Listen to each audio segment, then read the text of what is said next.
falling apart, but my hope is not. Turn on the news, scroll through your phone, or just look around, and it feels like everything is unraveling. Violence has become a headline, not a shock. Division isn't just political, it's personal. Families are breaking, peace is fleeting, and even the strongest seem to be burning out. The world is mad, unstable, heavy, and maybe you've felt it pressing on your shoulders too. But I want to speak to you, child of God. You are not like the rest of this world. You were not born of fear, nor shaped by chaos. You were born again into a kingdom that cannot be shaken. And even though we live in this same broken world, we do not live by the same spirit that rules it. While others may surrender to despair, we stand on a different promise. No, we're not blind to the madness around us, but we are anchored in a deeper truth. Because if the world's voice is loud, the word of God is louder still. And where the world says, there is no hope, heaven whispers back, I still reign. So let me ask you something real. What sets us apart as children of God in a hopeless world? In this message, I want to walk with you, not just to define hope, but to ignite it. I want to help you live it so deeply that it becomes your default posture, your steady power, and your quiet witness to a frantic world. Because I believe with everything in me, the darker it gets, the brighter we're meant to shine.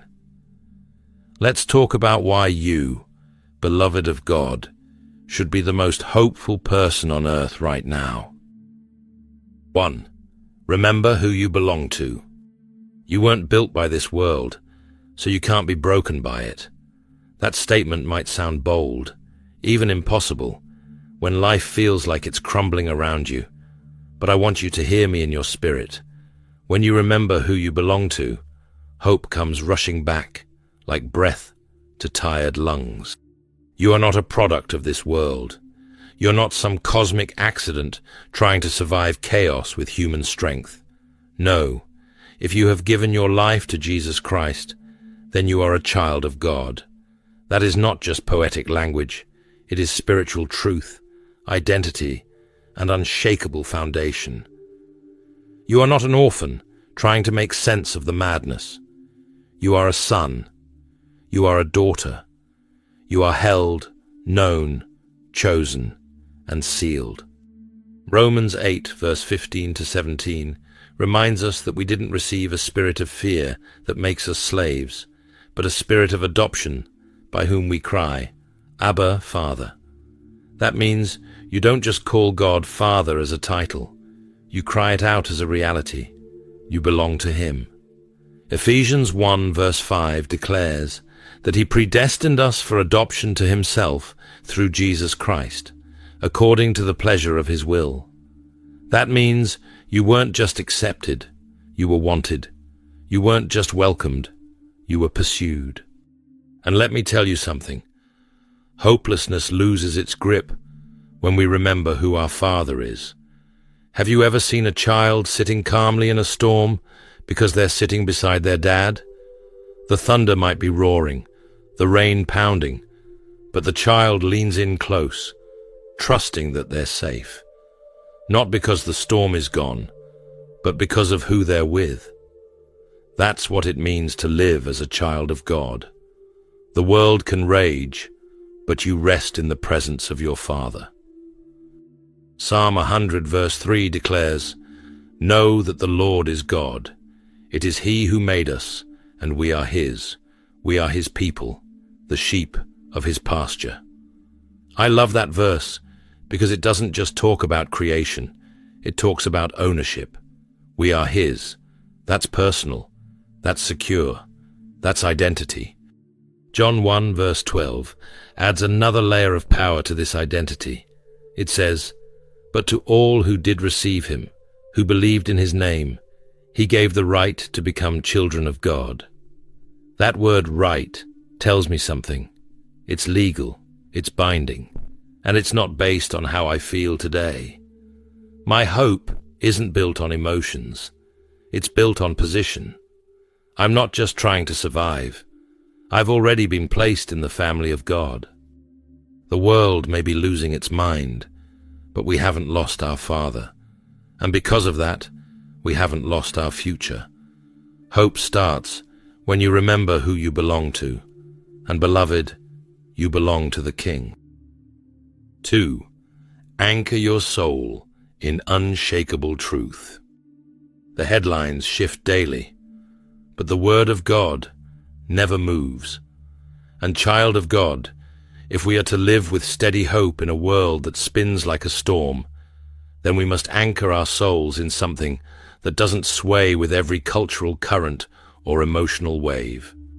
We just talked about remembering who we belong to, but now I want to go a step further, because even when you know your identity, you still need stability, and that's where the Word of God comes in.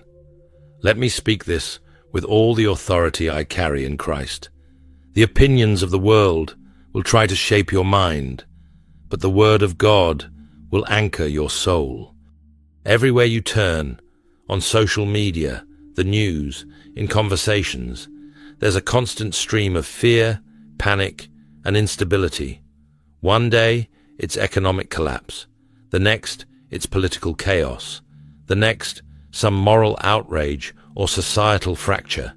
And if we're not careful, we begin to internalize the chaos. Our peace gets pulled in all directions. But Hebrews 6 verse 19 tells us, we have this hope as an anchor for the soul, firm and secure. Hope doesn't come from the absence of chaos. It comes from being tethered to something that doesn't move. That's why I choose to speak the word, not the worry. When my heart feels heavy, I say out loud, you are my refuge and my shield. I have put my hope in your word. Psalm 119 verse 114. I don't just read scripture, I use it. I wield it like a sword. I let it steady me like a rock beneath my feet. That's not being religious, that's being rooted.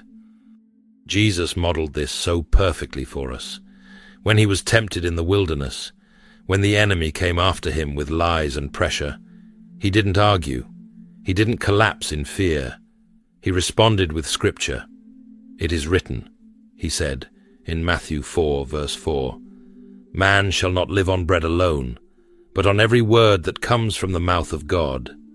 He showed us that our survival, our peace, and our hope are tied directly to what we're feeding our souls. We don't live by headlines. We don't live by tweets or trends. We live by the Word. So, how do you anchor yourself in truth? You speak it over your situation. You write it on sticky notes and mirrors if you have to. You pray it with boldness, not begging. And yes, you sing it. Sing it over your home, your car, your quiet moments, and your darkest nights. Because Isaiah 40 verse 8 declares this, the grass withers and the flowers fall, but the word of our God endures forever.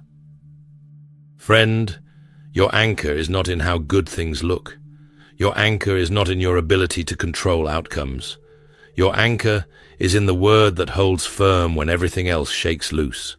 So let the world panic. Let the opinions rage. You, yes, you, keep anchoring your soul in the unshakable truth of God's word. Because when his truth is your anchor, hope is not a flicker. It's a flame. 3. See the world through the lens of eternity. When you see the world through heaven's eyes, panic loses its power. That's not just a poetic thought. It's a spiritual strategy for survival.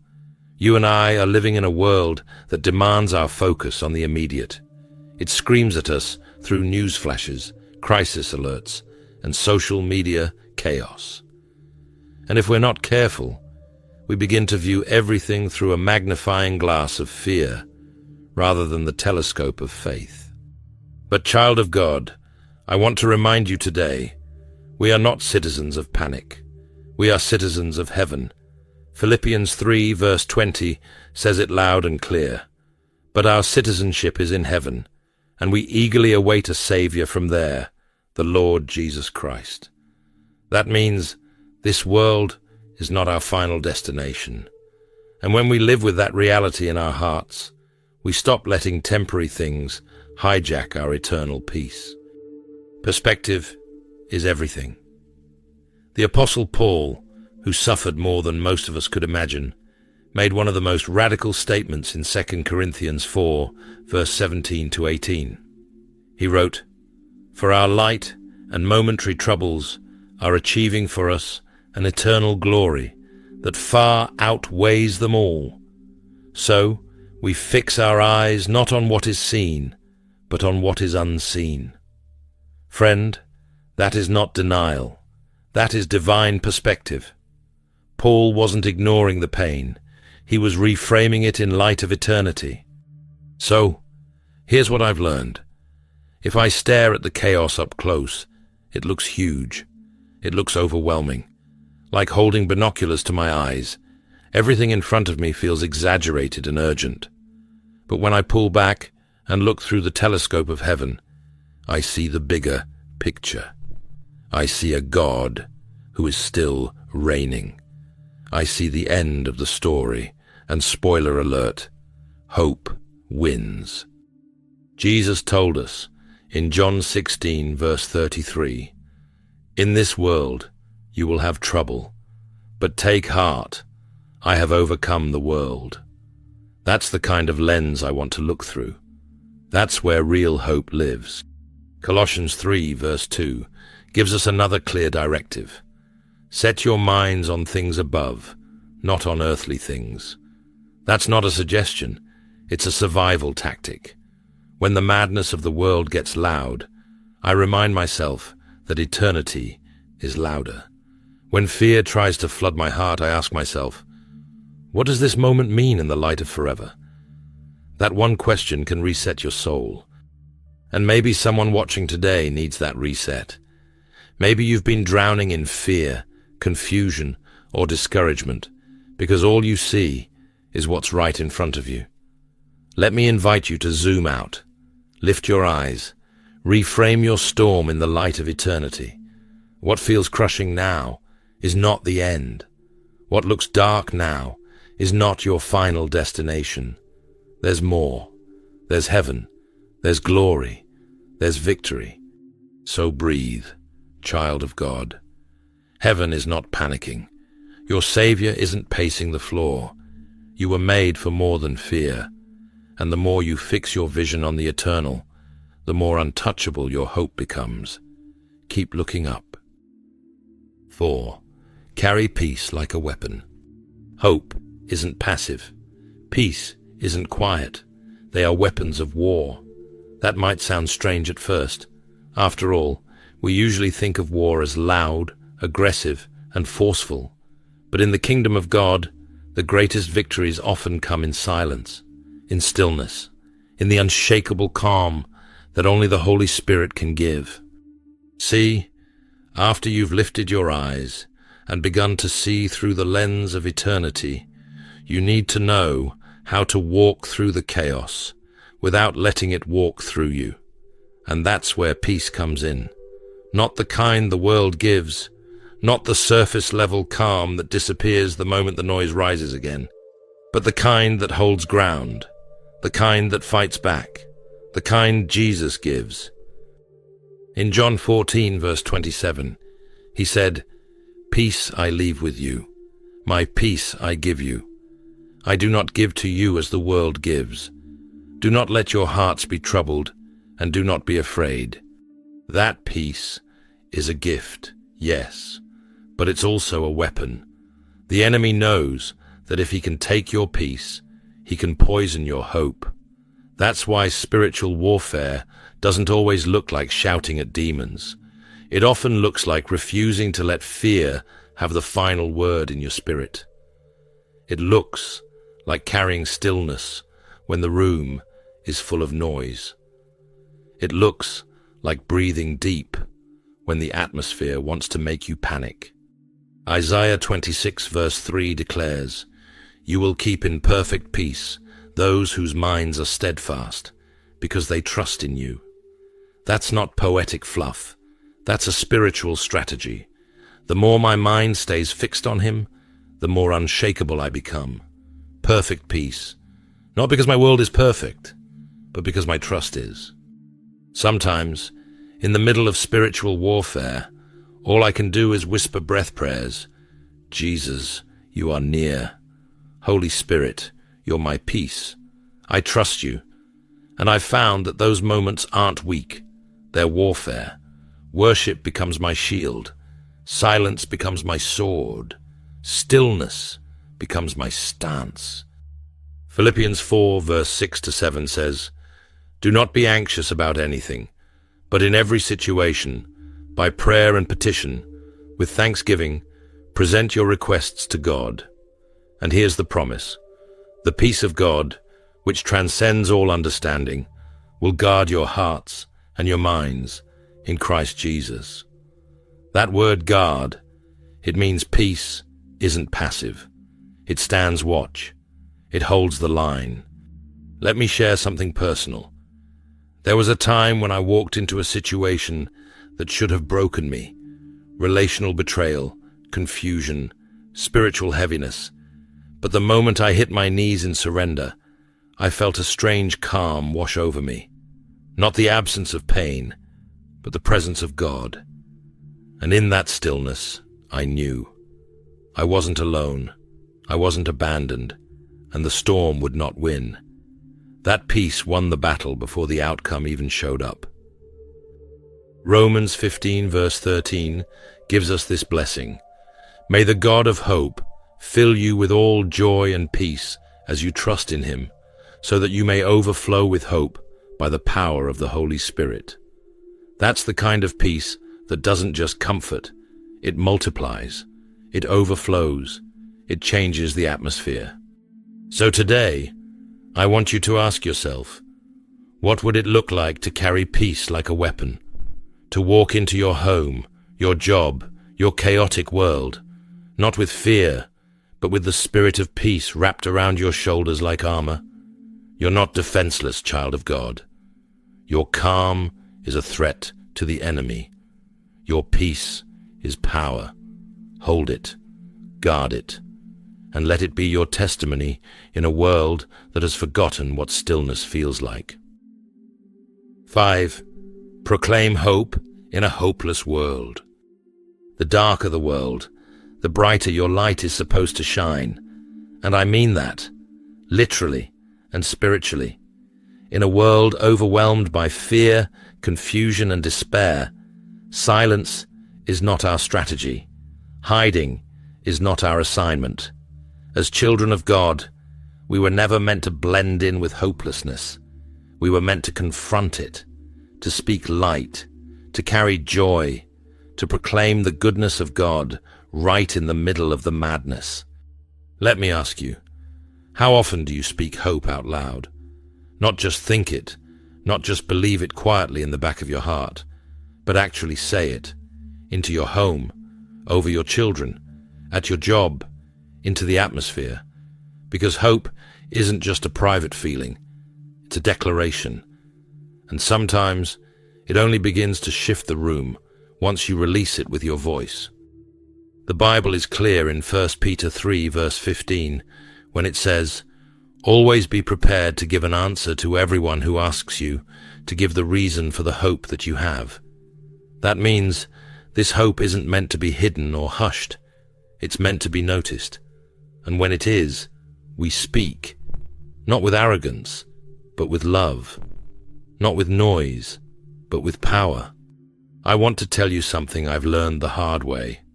Silence during spiritual chaos can be dangerous. It can allow fear to echo.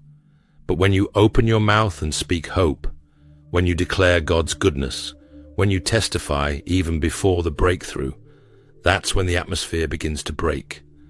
That's when chains start falling, even if they were never around your own wrists. Because your words carry light. Your voice carries his presence.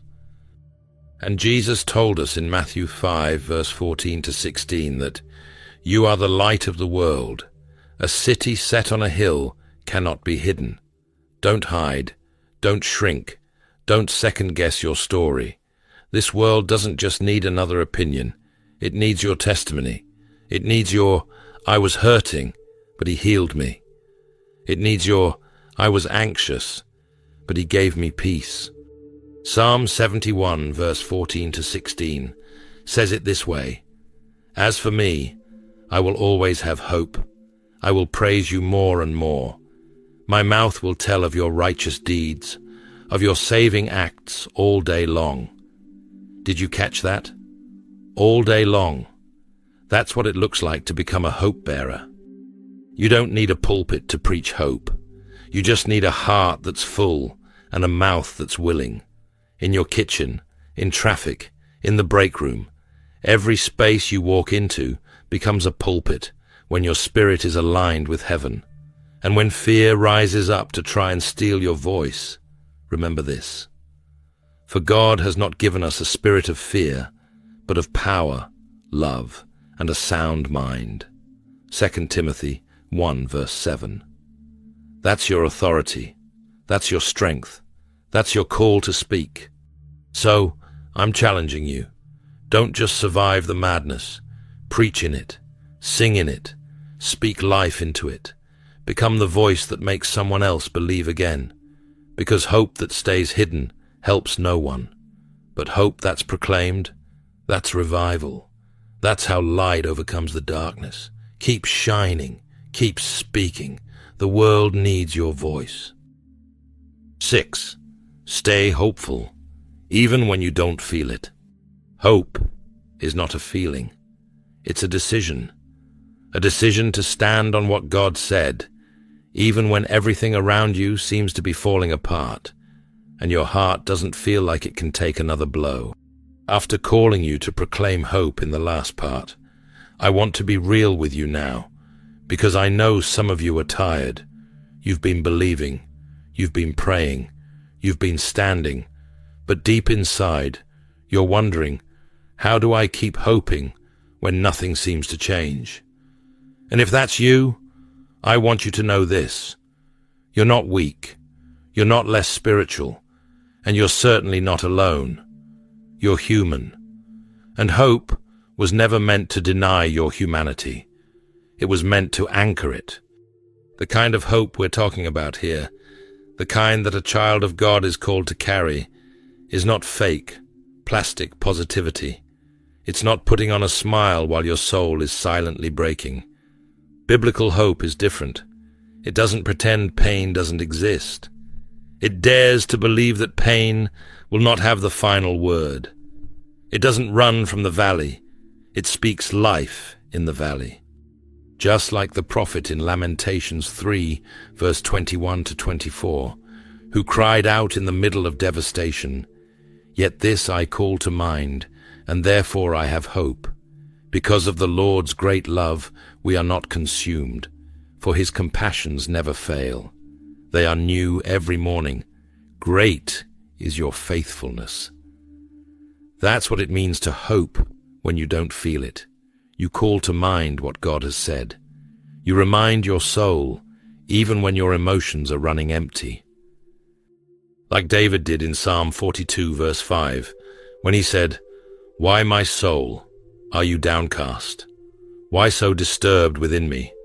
Put your hope in God, for I will yet praise him." I love that word "yet." It means, even though I don't see it now, I'm still going to praise. Even though I don't feel like it, I'm still going to believe. I will yet praise him. That is faith over feelings.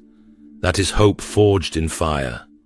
And when your strength starts to fade, when the waiting grows long, remember this promise from Hebrews 10, verse 23.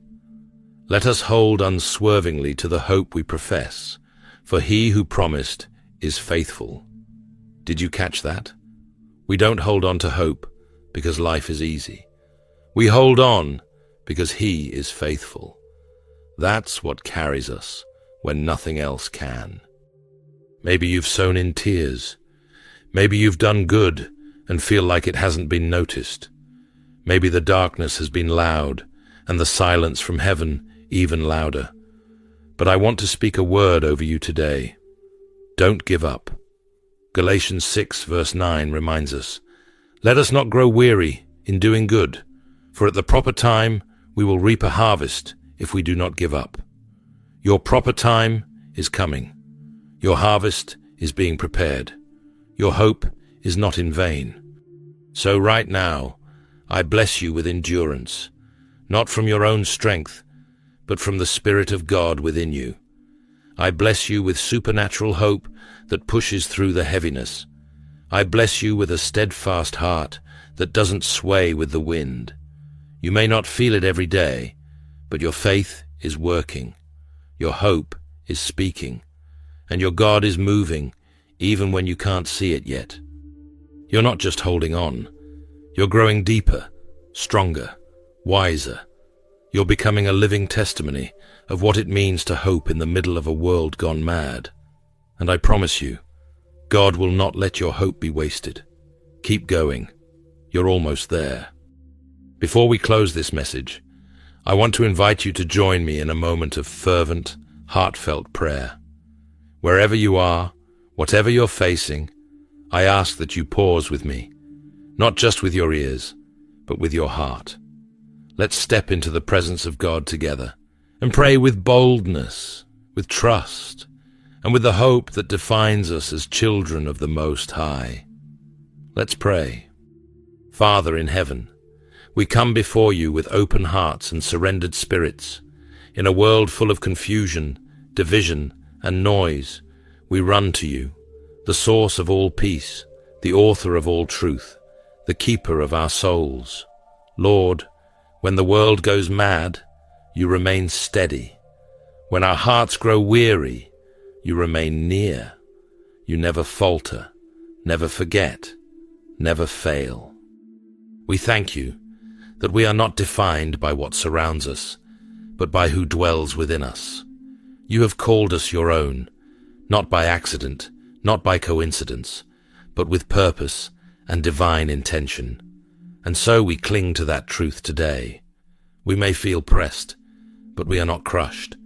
We may feel surrounded, but we are never abandoned.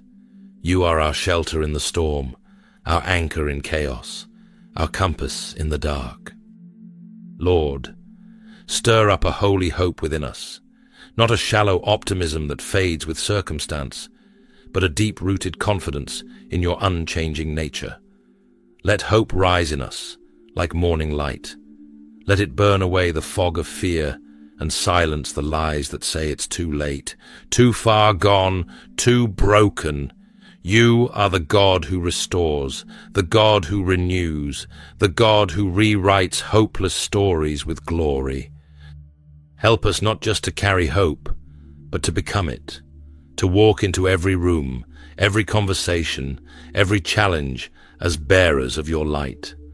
Let our lives be a testimony, not of perfection, but of persistent faith in a faithful God. Even when we don't feel strong, remind us that hope is not a feeling. It is our inheritance. It is our position in you. It is our holy defiance against the despair that the world sells. Strengthen every weary heart listening now. Pour courage into the one who feels overwhelmed. Whisper peace to the one who is anxious. Reignite joy in the one who feels forgotten. And Lord, for the one who feels like giving up, breathe fresh life. Remind them they were born for this season, chosen to shine when others are searching for light. We surrender our headlines to you. We lay down the weight of tomorrow and take up the promise of today, that you are with us, that you are working, that you are enough. Teach us to trust like children again, to worship when it's hard, to pray when it's quiet, to believe when we can't yet see. And above all, help us to stay rooted in your love, grounded in your presence, and lifted by your hope.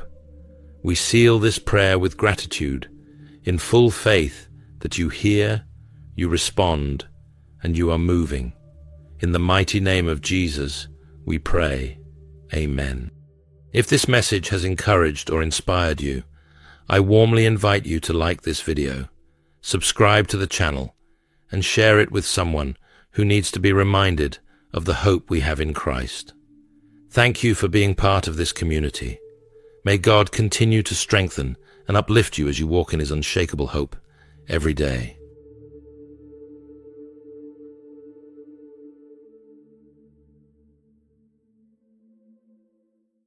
Imagine yourself standing before the throne of the Almighty, His presence so overwhelming that every fear, every doubt, and every pain fades into nothingness.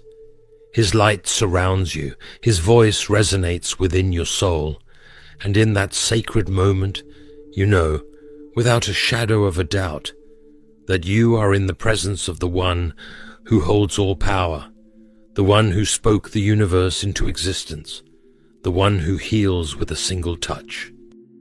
Yet here on earth, sickness can feel like an unshakable prison. The weight of disease, the unrelenting pain, the diagnoses that seem impossible to overturn. These things try to convince us that healing is out of reach. But I want you to hear this loud and clear. Healing is not a fantasy. Healing is not wishful thinking. Healing is the supernatural reality of a God who never changes, who never withholds His power, and who has already made a way for your restoration. Throughout history, we have seen the impossible bow before the name of Jesus. The blind have seen, the lame have walked, the dead have been raised, and I declare to you today, God has not changed. The same Jesus who healed with a word, who touched the sick and made them whole, is the same Jesus who lives today. His power is not limited. His miracles are not rare. Healing is not the exception. It is the very nature of God. But you may be wondering, is there truly a prayer that can cure any disease in seconds? My friend, the answer is yes.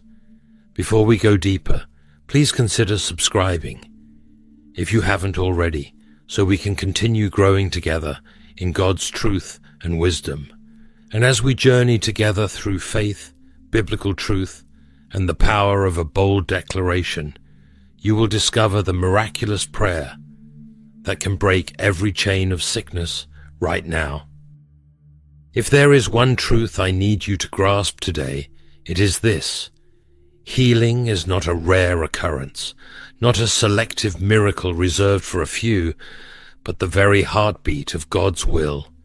The same God who created the heavens and the earth, the same God who formed you in your mother's womb, has declared, I am the Lord who heals you. Exodus 15 verse 26. That is not just a promise, that is His identity. Healing is not something God does occasionally. Healing is who He is. Yet so many have been led to believe that suffering is God's will. Some say, maybe God is teaching me a lesson through this sickness, or perhaps this pain is part of His mysterious plan. But I want you to hear this loud and clear. Nowhere in Scripture does Jesus ever place sickness upon anyone. Not once did He turn away a desperate soul, saying, it is better for you to remain ill. In fact, every person who came to Him in faith received healing. Look at the leper in Matthew 8. This man, covered in disease, outcast and unclean, fell at Jesus' feet and said, Lord, if you are willing, you can make me clean. And what did Jesus do? He did not hesitate. He did not question. He reached out His hand, touched him, and said, I am willing, be clean. Instantly the man was healed. Matthew 8 verse 2 to 3. Do you hear that? Jesus did not just have the power to heal. He had the willingness. He wanted that man whole, and He wants you whole too. Think about this. If God's desire were for people to remain sick, why would Jesus, the exact image of the Father, Hebrews 1 verse 3 spends so much of his ministry healing. Why would he go from town to town, laying hands on the sick, casting out afflictions, restoring bodies and minds? The Bible tells us he went about doing good and healing all who were oppressed by the devil. Acts 10 verse 38. Not some, not a few, all. My friend, sickness is not a blessing from God. It is an oppression from the enemy, and Jesus came to destroy the works of the devil. The truth is undeniable. Psalm 103 verse 2 to 3 declares, "Praise the Lord, my soul, and forget not all his benefits, who forgives all your sins and heals all your diseases. Not some of your diseases, all. This is the God we serve. If he healed back then, he heals today, because he does not change." Jesus Christ is the same yesterday, today, and forever. Hebrews 13 verse 8. If healing was his will in the past, then healing is his will now. So I ask you, are you ready to believe it? Are you ready to cast off doubt, to silence every voice that tells you healing is not for you? Because I am here to tell you, your healing has already been prepared. It is already yours. The question is, will you receive it?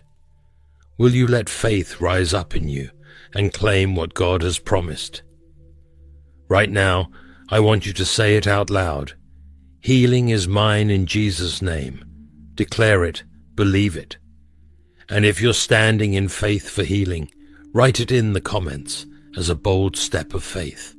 While we continue, expect to see the miraculous power of this prayer unfold before your very eyes. If there is one thing you must understand about healing, it is this: prayer alone does not heal, faith does. The words you speak are not empty phrases or wishful thinking. They are declarations of faith, the bridge between what is seen and what is unseen. Healing is not about hoping, it is about believing. It is about standing firm on what God has already spoken and refusing to let doubt steal what rightfully belongs to you.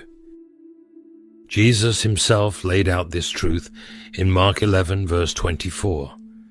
Whatever you ask for in prayer, believe that you have received it, and it will be yours. Not hope you will receive it, not wait to see if it happens.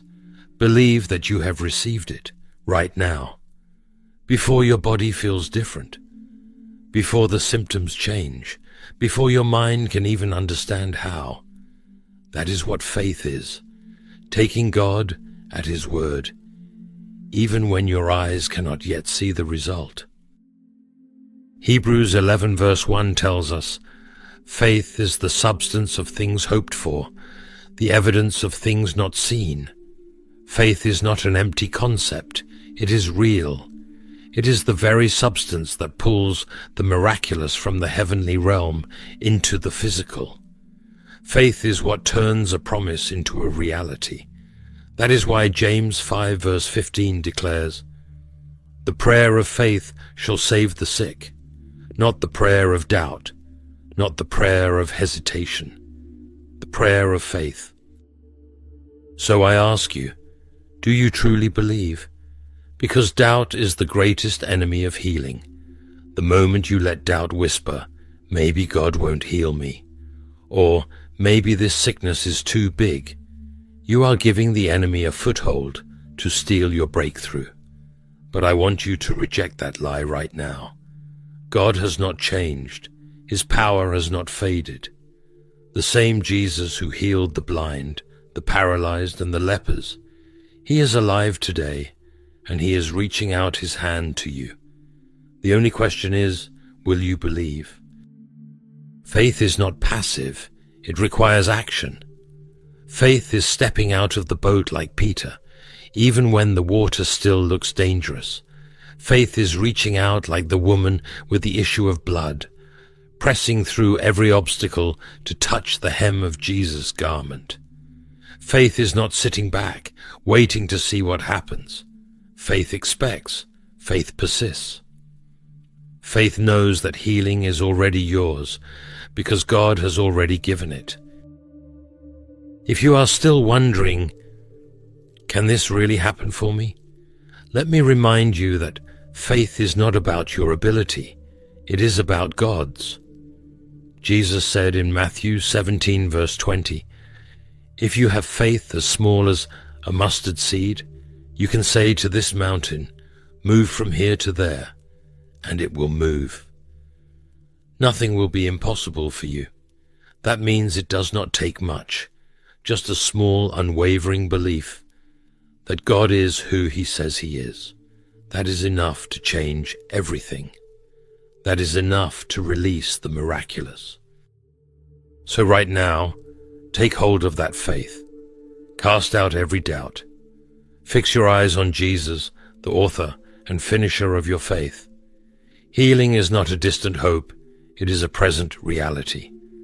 And in the next moments, as we step into this powerful prayer, I want you to be ready, because God is about to do something supernatural in your life. There is a power that shakes the very foundations of sickness, a power that demons fear, that darkness cannot resist, that disease has no choice but to obey. That power is in the name of Jesus. When you speak that name with faith, heaven moves, chains break, and miracles are released.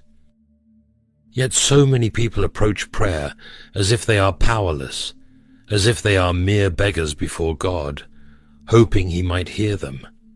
But that is not who you are. You are not a beggar, you are an heir. You are a child of the Most High, given full access to His authority. Jesus Himself has given you power over sickness, over disease, over every attack of the enemy. In Luke 10 verse 19, Jesus declared, "I have given you authority to trample on snakes and scorpions, and to overcome all the power of the enemy. Nothing will harm you." Did you hear that? Nothing. No sickness, no affliction, no attack of the enemy has the right to stay when you stand in the authority of Christ. Look at how Jesus healed. He never begged. He never pleaded. He commanded. To the blind He said, "Receive your sight." To the leper, "Be clean." To the dead, "Arise." And it happened instantly, because His words carried authority, and now that same authority has been given to us. In Acts 3 verse 6, Peter and John encountered a man who had been lame from birth.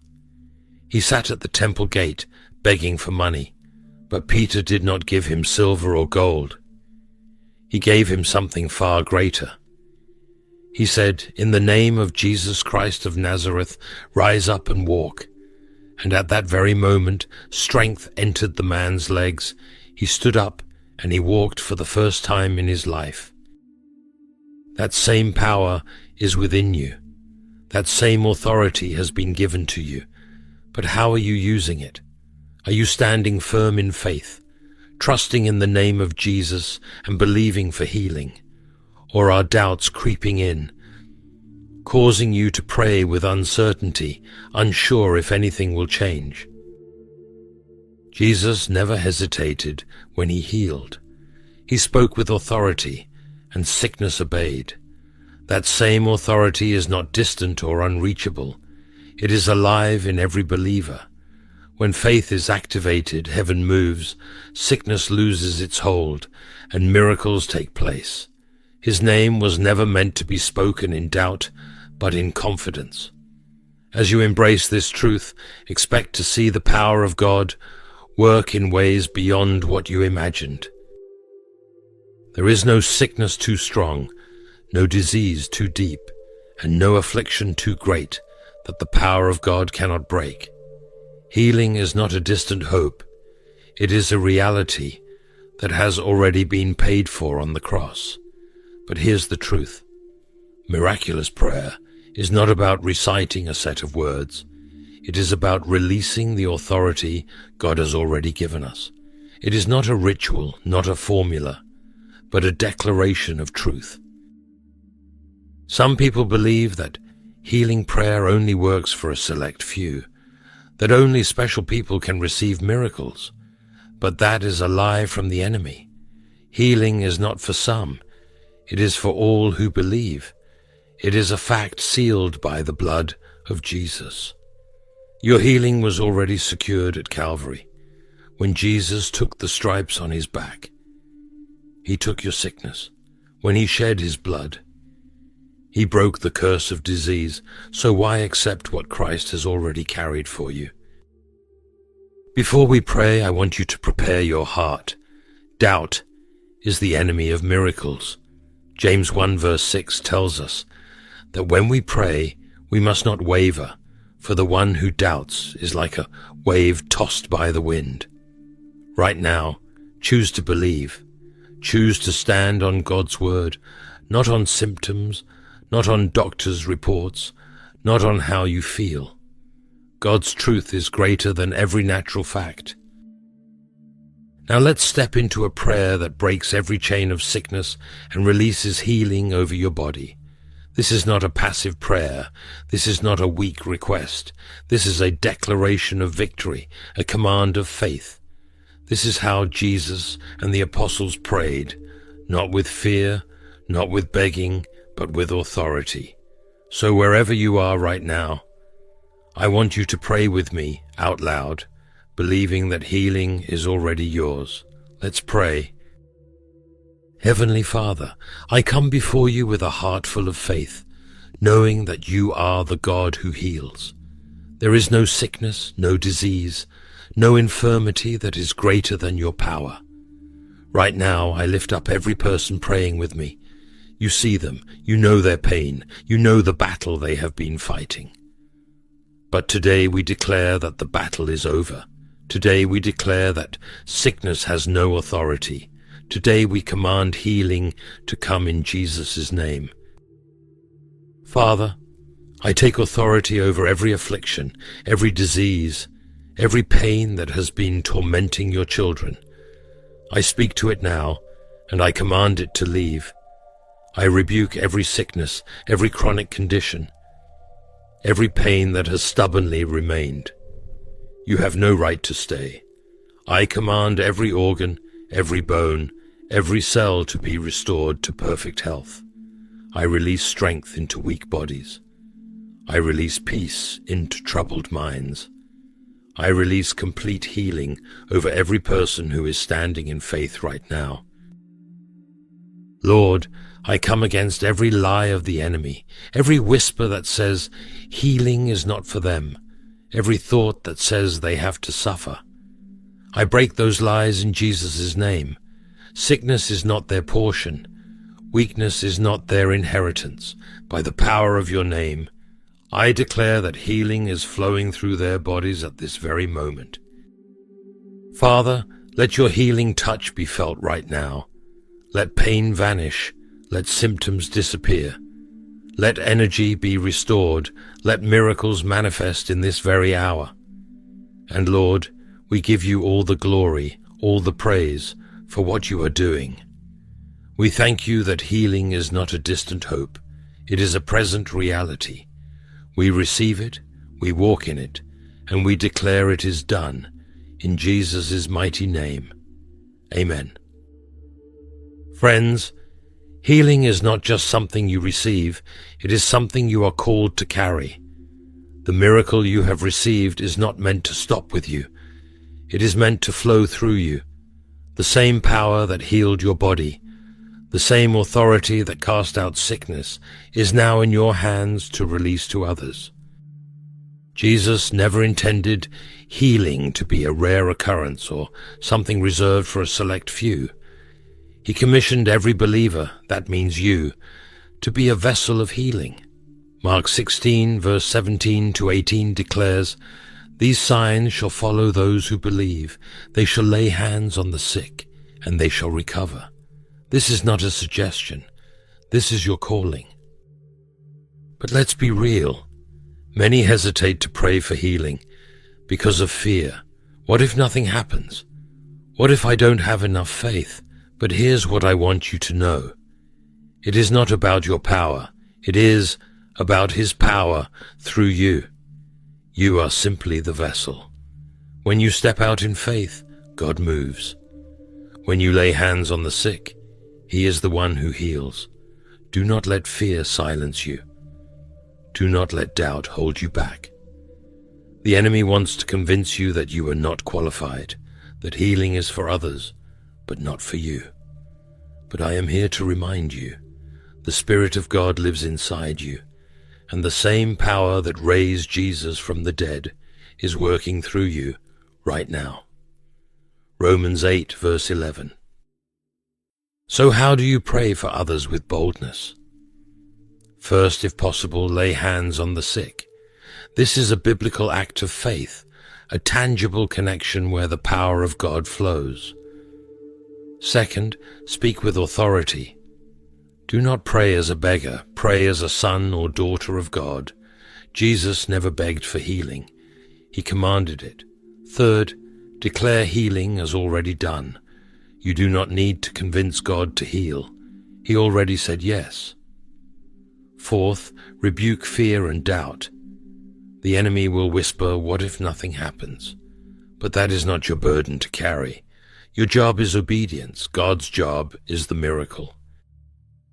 Let me tell you a story about Vincent, a man who battled unbearable pain in his right leg.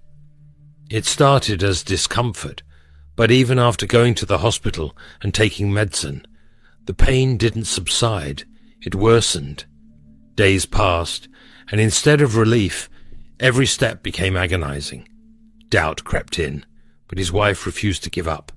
One evening she laid hands on him and prayed boldly, declaring, "In the name of Jesus I speak healing over this leg. Pain, leave right now. Strength, return in Jesus' name." At that moment nothing seemed to change, but by morning the pain was completely gone. Vincent stood up, walked, and knew God had touched him.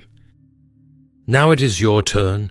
God is calling you to step out, to pray boldly, to release healing wherever you go. Do not wait until you feel ready. God has already equipped you. This is your moment to walk in divine health and become a vessel for His miraculous power. Go forth with confidence. The world is waiting for the healing you carry. Healing is not a distant dream, not a mere wishful thought. It is a divine reality. You are not hoping for healing. You are healed. You are not waiting for freedom. You have been set free. The power of God is alive. His promises are unwavering, and His word never returns void. Isaiah 53 verse 5 declares, "By His stripes we are healed. Not we might be healed, not one day we will be healed. We are healed." That truth is settled in heaven, and today I want you to settle it in your heart. Beloved, I know some of you may still be waiting for the full manifestation of your healing. Some experience an instant miracle. Others walk through a progressive process. But one thing is certain. God's word never fails. Do not let time shake your faith. Keep standing, keep believing, keep declaring. Faith is not based on what you see. It is based on what God has spoken. His power is working even now, whether you feel it or not. Your healing is not a matter of if, it is a matter of when. So I want you to rise up in faith and declare with me, "I am healed, I am whole, I am free. I walk in divine health. I carry the healing power of Jesus within me." Say it again. Let it take root in your spirit. Your words shape your reality. Speak life. And if you have experienced healing, testify. Share your miracle and let others see the goodness of God. The world is waiting. Heaven is calling. Will you walk in supernatural faith? Will you be the vessel God uses? This is your moment. Step into it with boldness. If this message has stirred your faith, strengthened your spirit, or ignited hope in your heart, I warmly invite you to like this video, subscribe to the channel, and share it with someone who needs to hear this powerful truth about God's healing. Thank you for being part of this community of faith. May God bless you abundantly, fill you with His divine health, and use you as a vessel of His miraculous power.